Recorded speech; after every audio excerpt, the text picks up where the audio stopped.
Because companies want to maximize profits with cartoons, they have video games created so fans of the cartoon will quickly buy it. There are some cases where these cartoon video games are actually good, but other times they're trash. Today I'll be going over some of these awful video games based on cartoons. SpongeBob is one of the most iconic cartoon characters of all time, so it's no surprise that there are countless video games with the world of Bikini Bottom as the focus. Plankton's Robotic Revenge is a game that came out on many platforms, but I've only played the 3DS version, so that's what I'll be talking about today. This game is just incredibly boring, and I picked it up because it was a few dollars, but that decision is going under my top 10 anime regrets. Ready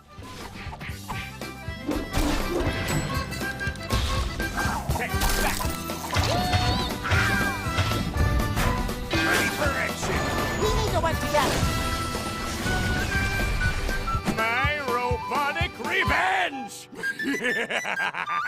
Plankton's Robotic Revenge involves Plankton using robot minions to try and steal the Krabby Patty's secret formula, so already that's a boring plot. But when you actually start playing the game, you'll realize it's the most generic game possible. You walk around a linear environment, kill a few enemies, move on, kill more enemies, move on again, and it doesn't really deviate too much from that path. Because this game is so boring and repetitive, it is extremely hard to recommend. It's definitely possible for a SpongeBob game to be good, but Robotic Revenge is an example of a massive cash grab with very little effort thrown into it. If you were ever thinking about buying this game, please use your money for something legitimately good, like Danganronpa!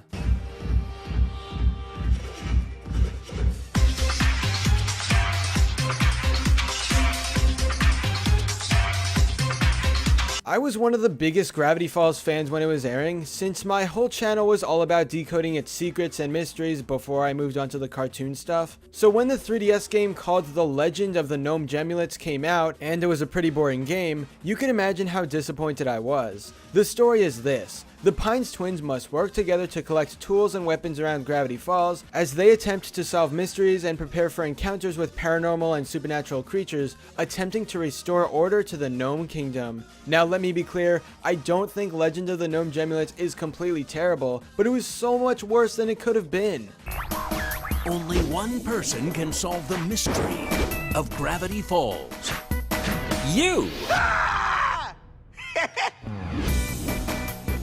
Get ready to join Dipper, Mabel, and all their friends. Now, it's a platformer where you can switch between Dipper and Mabel for their different abilities. The overall game just feels meh when you're playing, and there aren't too many exciting things that happen. You could play a platformer of any other property, and it wouldn't be too different from what you find in this game. I do have to say that the writing is pretty good and there are some nice jokes, because that part was done by the Gravity Falls creator Alex Hirsch, but still, there isn't much else I can positively say. I played the game, was a bit disappointed with it, then never played again. I would just call it a missed opportunity because the world of Gravity Falls was filled with so many amazing supernatural stuff, yet they just decided to go with gnomes. Oh well, at least I would recommend this game more than Plankton's Robotic Revenge. Another example of a huge missed opportunity when making a video game based on a cartoon is South Park on the PlayStation and PC. This is one of those games that not everyone is actually aware of, and there's a pretty good reason for that.